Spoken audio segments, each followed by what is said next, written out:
우리 다 같이 말씀 보시겠습니다. 마태복음 8장 18절에서 27절까지 말씀입니다. 마태복음 8장 18절에서 27절까지 말씀 우리 다 같이 한 목소리로 천천히 읽도록 하겠습니다. 시작. 예수께서 무리가 자기를 애워싸는 것을 보시고 건너편으로 가기를 명하시니라. 한 서기관이 나와 예수께 아뢰되 선생님이여 어디로 가시든지 저는 따르리이다. 예수께서 이르시되 여우도 굴이 있고 공중에 새도 거처가 있으되 인자는 머리 둘 곳이 없다 하시더라. 제자 중에 또 한 사람이 이르되 주여 내가 먼저 가서 내 아버지를 장사하게 허락하시옵소서. 예수께서 이르시되 죽은 자들이 그들의 죽은 자들을 장사하게 하고 너는 나를 따르라 하시니라. 배에 오르심에 제자들이 따랐더니 바다에 큰 놀이 일어나 배가 물결에 덮이게 되었을 때 예수께서는 주무시는지라. 그 제자들이 나와 깨우며 이르되 주여 구원하소서 우리가 죽겠나이다. 예수께서 이르시되 어찌하여 무서워하느냐 믿음이 작은 자들아 하시고 곧 일어나사 바람과 바다를 꾸짖으시니 아주 잔잔하게 되거늘 그 사람들이 놀랍게 여겨 이르되 이가 어떠한 사람이기에 바람과 바다도 순종하는가 하더라. 아멘. 5월은 참 좋은 계절인 것 같습니다. 날씨도 좋지만 무엇보다 우리 주변에 있는 사람들을 좀 더 생각할 수 있는 시간의 달이기 때문입니다.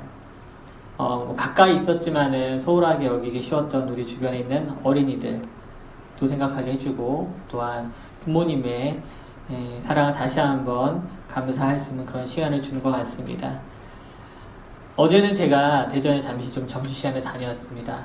그 다음 주에 돌아온 주에 스승의 날이 있지 않습니까? 그래서 스승의 날을 맞이해서 제가 스승으로 생각하고 오시는 우리 목사님을 좀 찾아뵙고 같이 식사도 하고 담소도 좀 나누고 왔습니다. 철없을 20대 중반에 배웠는데 어느새 15년이 훌쩍 지났습니다. 신학생이었던 저는 이제 당시에 그 멋지게 담임 목회를 하시면서 자기의 신학을 바탕으로 탁월한 설교를 하시는 그 목사님을 보면서 참 동경했던 그런 생각이 납니다. 그래서 나이가 들고 목사가 되면 다 그렇게 멋지고 자신있게 자신의 소신대로 목회를 할 수 있을 것 같았습니다. 그런데 이제 학부를 졸업하고 대학원을 다니고 부사역자로서 일을 또 하다가 목사 연수를 받고 또 이렇게 담임 목회를 하는 지금까지 어떤 1년의 시간을 되돌아보니까 도리어 지금이 가장 어떤 사역자로서는 쉽지 않은 시간이 아닌가 싶습니다. 한 걸음 이게 떨어져서 봤을 때는 나도 뭐 저기에 서면 잘할 것 같고 좀 준비하면 되겠지라고 하는 어떤 젊은 패기도 넘치고 나만의 목회를 나도 언젠가는 할 수 있을까라는 그런 꿈도 꿨었는데 막상 현실로 이렇게 다가와서 하다 보니까 어떤 그때 당시 가졌던 기대감이 어느새 좀 불안감 또는 나를 돌아봤을 때 이렇게 나는 뭐 이렇게 부족한가라고 하는 그런 부분들이 좀 더 커진 것 같습니다. 나이 40대면 어느 정도 좀 안정도 되고 뭔가 좀 일어났을 것 같은데 아직 멀었다는 생각이 듭니다. 이 얘기를 어제 만나뵀던 목사님께도 말씀드렸더니 아직 멀었다고, 아직은 시간이 더 있다고, 일단은 꾸준하게 자리를 지키면서 버티다 보면 내공이 생길 거라고 이렇게 격려를 해주시더라고요. 옛날에도 뭐 젊은 신학생하고 젊은 목사님으로 만났을 때도 참 좋은 관계였고 좋은 말씀 많이 해주셨는데 이제 젊은 목사와 또 중견 목사로 만난 어제는 또 이전과 또 다른 그런 공감대도 갖게 됐고 또 마음의 위로도 얻을 수 있는 그런 시간이었던 것 같습니다. 오늘 본문은 본격적인 제자도에 대해서 그 제자도의 길을 걸어가야 하는 것에 대한 도전을 주는 말씀입니다. 산상수훈으로 한껏 마음이 들떠있던 제자들과 많은 무리들이 산에서 내려오자마자 연거푸 일어나는 예수님의 이적을 보고 예수님에 대한 환상과 기대감이 더없이 올라간 상태였습니다. 이전에 들을 수 없었던 율법에 대한 탁월한 이해와 신기롭기까지 한 어떤 성경 해석을 예수님을 많은 사람들이 권위 있는 사람으로 생각하게 만들었습니다. 그런데 그 말로만 그치지 않고 사람의 힘으로는 할 수 없을 것 같은 여러 가지 치유 이적을 많은 사람들에 보여줌으로써 많은 사람들이 이제는 그가 진정으로 메시아이구나라고 하는 확신에 이르기까지 했습니다. 예수님에 대해서 여러 가지 의혹과 의심이 있었던 사람들조차 이제는 예수님에 대한 확신이 조금 더 생긴 것입니다. 그러자 이제는 치유 목적이 아니라 자신의 삶을 걸어보려는 사람들이 나타납니다. 오늘의 본문은 그러한 지점에서 시작을 합니다. 첫 번째 예수님께 나온 사람은 서기관이었습니다. 19절 말씀입니다. 한 서기관이 나와 예수께 아뢰되 선생님이여 어디로 가시든지 저는 따르리이다.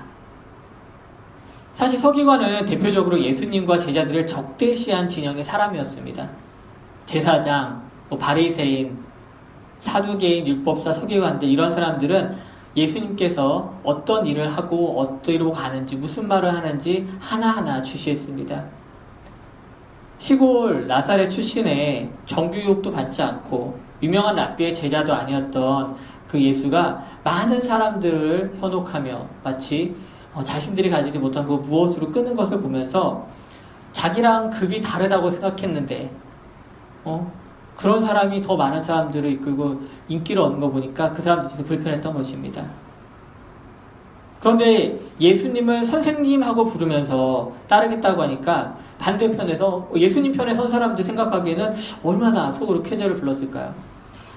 이제 어디로 가시든지 따르겠습니다라고 하는 그 멋진 고백을 서기관 입에서 나오다니, 이제 우리 예수님도 이제 반대편 진영에서 인정을 받는구나.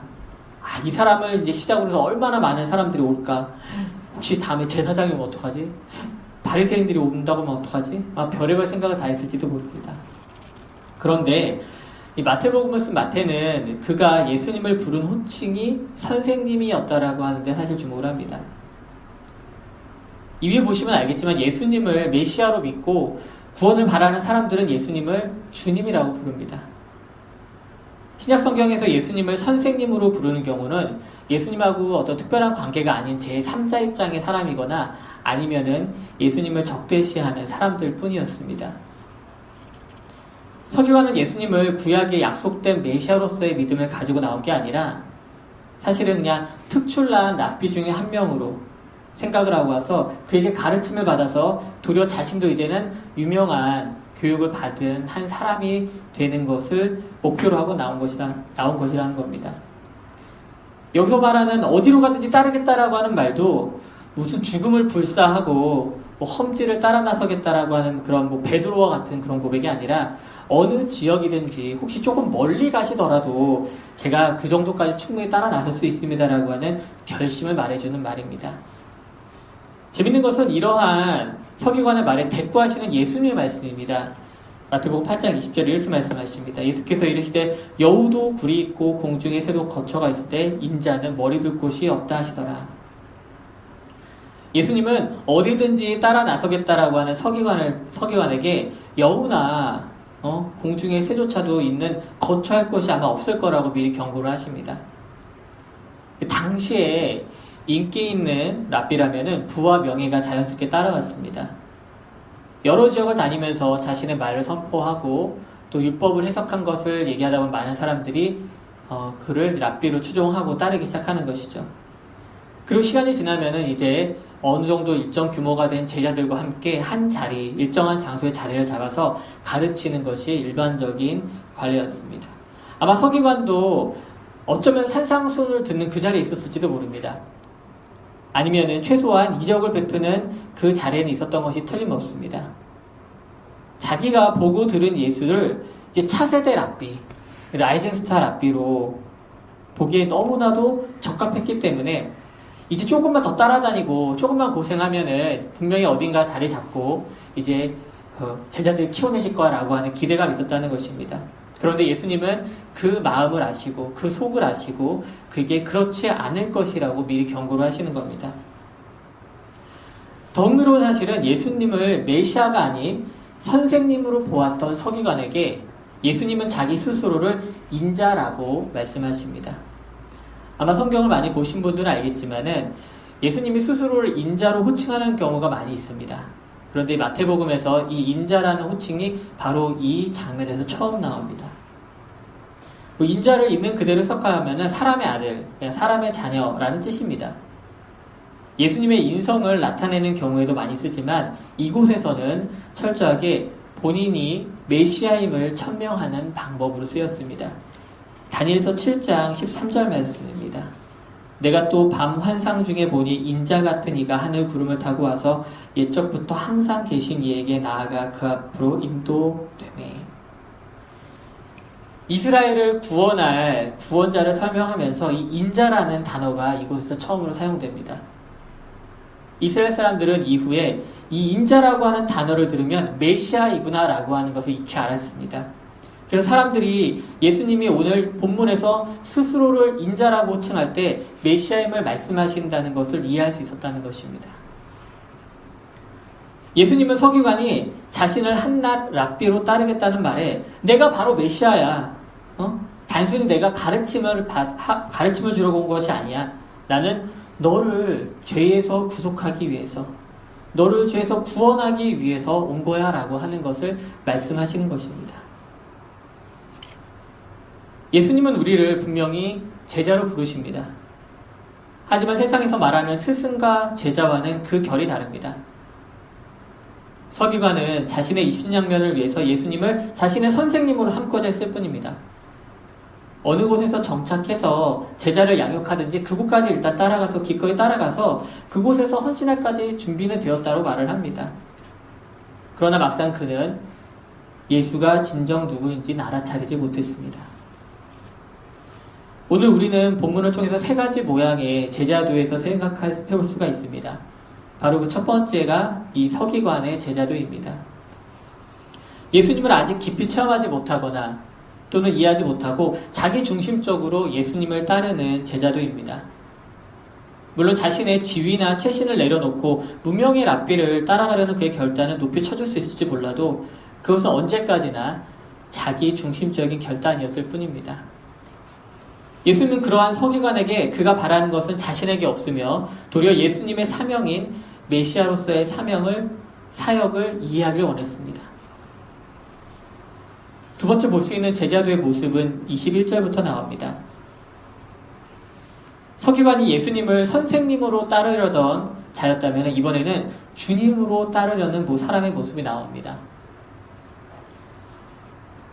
앞서는 여러 무리 가운데 수많은 인파 속에 나온 서기관이었다면 이번에는 제자 중에 한 사람이 나와서 이야기를 합니다.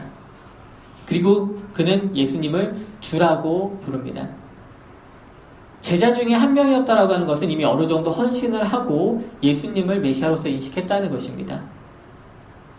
제자 중 한 사람은 아마 이미 서기관이 가졌던 그 이상의 결단을 한 사람이었을 것입니다.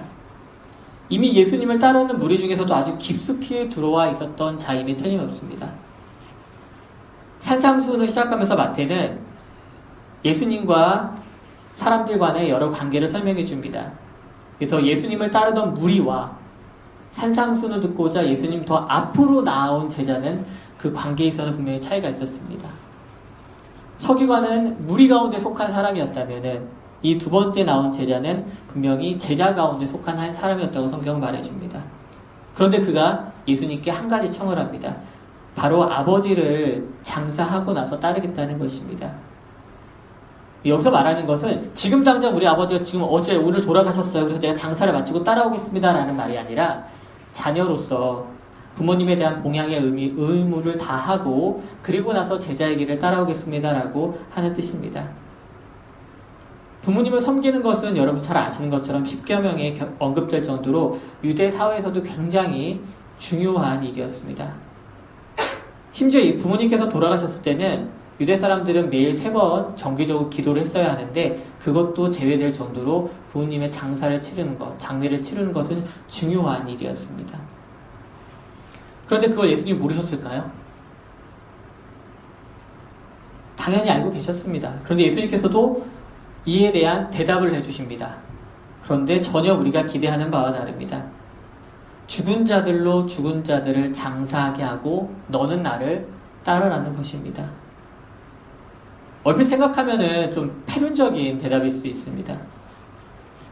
근데 우리말 성경으로 번역된 이 죽은 자들은 조금 더 생각해 보아야 할 만한 단어입니다.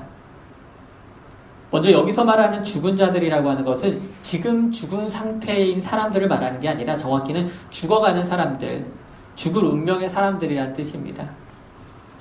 그리고 그 죽음은 단순히 육체적인 죽음이 아니라 바로 영적으로 죽어가는 상황을 의미합니다. 그렇다면 예수님은 왜 이렇게까지 모두에게 말씀하셨을까요? 세상에서 영적으로 죽어가는 자들과 예수를 따르는 제자들 사이에 결정적인 차이가 있다는 것을 말씀해 주시기 위해서입니다. 서기관에게 선생님과 인자의 차이가 있음을 대답으로 알려주시는 것처럼 제자로 결단한 그 사람에게도 대답을 통해서 깨닫게 해주십니다. 예수를 따르겠다고 결단한 사람들이 예수 안에 있는 그 영생을 보길 원하셨던 것입니다. 영적으로 죽어가는 그 사람들과 달리 예수 안에는 생명이 있음을 보고 그 영생을 얻길 원하셨다는 말씀입니다. 그러나 그러려면 예수를 따라 나서야 합니다. 그리고 그 일은 즉시 일어나야 하는 것입니다. 예수님은 오늘도 바로 이 시간 지금 우리를 제자로 부르십니다.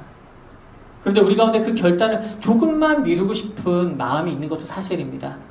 조금만 더 있다 하면 안 될까요?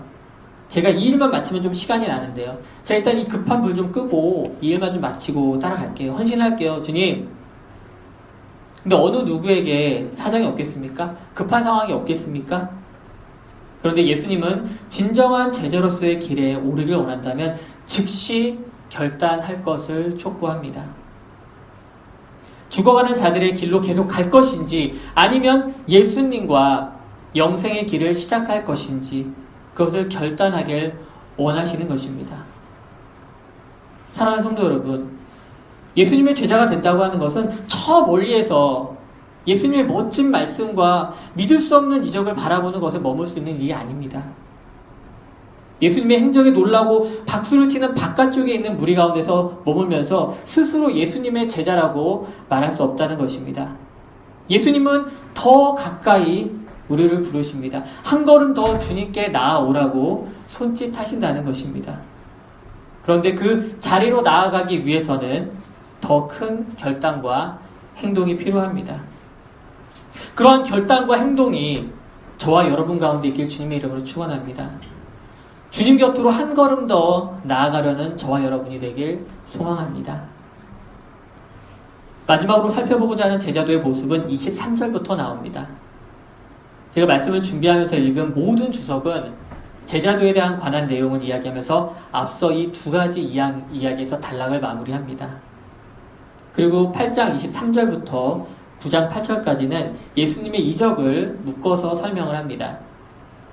그런데 저는 말씀을 준비하고 보면서 23절에 예수님과 함께 배에 오르는 제자들이 눈에 좀 들어왔습니다. 산상수훈 후 산에서 내려오신 예수님은 셀 수 없는 많은 무리들로 둘러싸였습니다. 그 가운데 서기관이 나온 것입니다. 그리고 나서 조금 더 초점이 좁아집니다. 두 번째는 제자 중 한 명이 주님께 나와 이야기를 합니다. 그런데 마지막에는 그 중에서도 핵심 제자들과 한 배에 타신 장면으로 나오는 것입니다. 예수님과 한 배에 탔다는 것은 앞서 나온 사람들과는 또 분명히 구분이 됩니다. 더 이상 주님께 가까이 나올 수 없을 정도로 밀접하고 친밀한 상태입니다. 분명 많은 사람들이 예수님이 배를 타는 모습을 보았을 것입니다. 그리고 그 한 배에 그 좁은 배에 함께 타는 제자들도 보았을 것입니다. 그리고 알아차렸을 것입니다. 아마 그 배에는 베드로와 요한이 탔겠죠.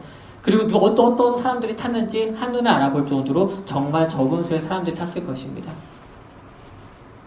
아마 예수님의 진정한 제자가 되길 원하는 사람들이라면 그 누구나 원하는 그 자리였을 것이라는 것입니다. 그리고 선택된 몇 명만 그 자리에 있을 수 있었습니다. 그런데 그들에게 무슨 일이 벌어졌습니까? 예수님과 함께 가는 그 뱃길이 순탄했나요? 잘 아시는 것처럼 뒤집어지게 생겼습니다. 당장 죽게 되었다는 것입니다. 바다 한가운데라 도망도 갈 수 없고 피할 방법도 없는데 큰 놀이 일어나고 거친 물결이 배가 금방이라도 부서지게끔 할 것처럼 덤비는 것입니다. 조금 전까지 그렇게 예수의 제자가 되겠다고 여러 사람들이 자원하고 적극적으로 주께로 달려왔는데 막상 진정한 진성 제자들은 바로 죽음의 문턱 앞에 서게 된 것입니다.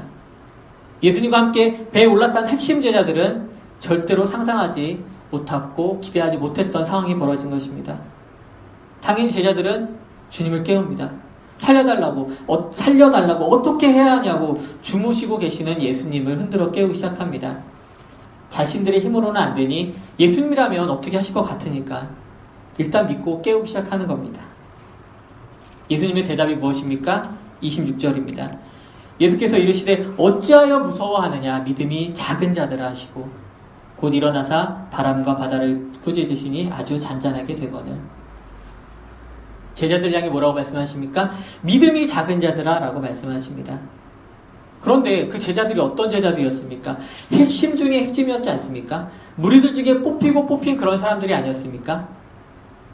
그냥 저같이 제자라기도 말하기 민망한 허접한 사람이 아니었다는 겁니다. 거기 있는 사람들은. 그들은 생업을 버리고 죽은 자들을 장례하고 하게끔 맡기고 온전히 주님께 헌신하기로 결심한 사람들이었습니다. 그 정도 믿음이 있는 거 아닙니까? 그런데 그들에게도 아직 믿음이 부족했습니다. 오늘 말씀을 준비하면서 서기관, 제자 중에 한 사람, 그리고 뱃속의 제자들을 순서대로 계속 곱씹어보며 생각을 해보았습니다. 그리고 그곳에서 각각 저의 모습도 발견했습니다. 예수님과 적당한 거리에 있을 때는 더 부푼 꿈을 안고 호기롭게 예수님의 제자의 길을 기대했던 것 같습니다. 무언가 신비한 말씀을 깨닫고 강단에서 선포하고 많은 사람들과 더불어 믿음의 길을 가겠자라고 하는 어떤 막연한 상상 가운데 시작을 했던 것 같습니다. 그런데 시간이 지나고 주님께로 더 가까이 가고 있다고 느꼈을 때 내가 처음 생각했던 것과 다르네? 더 많은 결정과 결단을 해야 하네? 더 많은 일들이 생기네? 라는 것을 알아차리게 됐습니다. 세상의 눈으로 보았을 때는 더 포기해야 할 것들이 늘어나는 것이라는 것입니다. 더 내려놓아야 할 일이 계속 생긴다는 것입니다. 한때는 나의 생활과 신앙생활이 분리되어 있었다면 어느 순간 이제는 그 경계를 허물어뜨려야 하는 시간이 다가온 것입니다. 제가 한때는 신앙생활과 또 나의 생활을 잘 분리해서 균형 있게 잡힌 생활이 멋진 거라 생각했습니다. 그런데 주님은 그 경계를 무너뜨리고 더 깊이 저를 주님의 곁으로 이끄시는 것을 느꼈습니다. 그리고 이제는 주님과 한 배를 타게 되었습니다. 흔히 말하는 운명 공동체가 된 것입니다. 그런데 더 큰 시련이 다가옵니다. 멀리 있을 때는 드넓은 청사진을 꿈꿨다면 막상 주님과 한 배에 타니까 더 큰 놀이 일고 배가 부서질 듯한 흔들리는 상황에 놓이게 되었다는 것입니다. 참 아이러니하지 않습니까? 주님과 동떨어 지낼 때보다 주님 곁에 있을 때 더 상황이 악화된 것 같으니 말입니다. 그런데 지상에 있는 서기관들과 또한 제자들 중 한 명, 그들하고 이 뱃속에 주님과 함께 있는 제자들 가운데 결정적 차이가 있습니다. 바로 주님이 함께 계시냐 그렇지 않느냐 하는 것입니다. 뱃속에 있는 제자들, 두려움 가운데 떨고 있는 제자들 가운데는 주님이 계셨습니다. 그렇기 때문에 바람과 바다를 꾸짖으시며 잔잔하게 하시는 것을 눈앞에서 목도할 수 있었습니다. 우리는 예수를 따른다고 하면서 혼자 배를 타지 않습니다. 예수님이 저와 여러분 한가운데 있지 않는다면 그것은 주님을 따르는 것이 아닙니다. 함께 세우는 교회 한가운데 예수님을 주님으로 모시지 않는다면 우리끼리 배를 타고 노는 것일지 모릅니다. 진정 예수를 우리의 그리스도로 삶의 주인으로 인정한다면 주님의 능력을 체험할 고난과 역경도 같이 올 수 있는 것입니다. 근데 우리가 두려워하지 않을 수 있는 것은 그것을 능히 이겨내실 주님을 모시고 있다는 그 믿음이 우리 가운데 있기 때문입니다. 주님을 따르고 있는 제자의 믿음이 우리 가운데 있기를 원합니다. 비록 지금은 작은 믿음일지 몰라도 바깥에서 서성이는 사람이 아니라 주님 앞으로 나오는 제자의 믿음을 가질 때 주님께서 그 작은 믿음을 받으시고 큰 믿음의 길로 우리를 인도하실 줄 믿습니다. 말씀 마무리하겠습니다. 2년 전 이 낯선 이 내포 지역에서 가정 예배로 함께 세우는 교회가 시작했습니다. 긴 시간은 아니었지만 뒤돌아보면 순간순간 주님의 섬세한 돌보심과 인도하심이 있었음을 고백할 수밖에 없습니다. 유치원생이었던 주찬이가 어느새 이제 초등학교 2학년이 형아가 된 것을 보면서 우리 교회도 성장을 했나라고 생각해 봅니다. 그래도 한동안 큰 탈 없이 평안했다고 생각합니다. 다 주님의 은혜입니다. 네, 지난 12월 이곳에 예배터를 얻고 예배를 시작하면서 이제 진짜 우리가 주님 앞에 나와 주님과 한 배를 탔구나라는 생각을 합니다. 사실 먼저 세워진 많은 교회들과 목회자들을 보면서 주님의 교회가 되는 길이 한 가지만 있는 것이 아니라는 걸 알게 됐습니다. 제가 처음에는 빠른 길이 없을까? 정답 같은 길이 없을까? 좀 실패가 적은 길이 있지 않을까라고 해서 여기저기 물어도 보고 가서도 보기도 했는데 결국 주님은 우리 교회에게 맞는 새로운 길을 주신다는 것을 깨달았습니다. 그래서 앞으로의 길이 사실 잘 안 보이는 것 같으면서도 기대가 됩니다. 사랑하는 성도 여러분, 예수님의 제자로서 산다는 것이 늘 기쁘고 즐거운 일이면 더욱이 좋겠지만 꼭 그렇지 않다라고 하는 것은 여러분도 아실 것입니다. 주님의 곁으로 더 가까이 갔다고 믿었는데 더 큰 어려움과 믿음에 대한 도전이 올 때가 있습니다. 주님 앞에 이제야 좀 선 줄 알았는데 힘없이 넘어지는 자신을 발견할 때도 있습니다. 그러나 이미 주님의 제자로서 발걸음을 떼신 것 그 자체가 큰 복임을 믿으시기 바랍니다. 아무리 거창한 계획을 세우고 멋진 비전을 가졌더라도 주님께로 가는 발걸음을 떼지 않았다면 아무 소용이 없습니다. 이제 시작한 우리 교회처럼 함께 뚜벅뚜벅 꾸준히 제자의 길을 걸어가길 소망합니다. 아마 긴 여정이 될 것입니다. 그러나 그 길 위에 세상의 주관자이신 주님이 함께 하심을 믿으시기 바랍니다. 그리고 이 믿음이 날마다 저와 여러분 그리고 우리 교회 위에 풍성하길 주님의 이름으로 축원합니다. 네.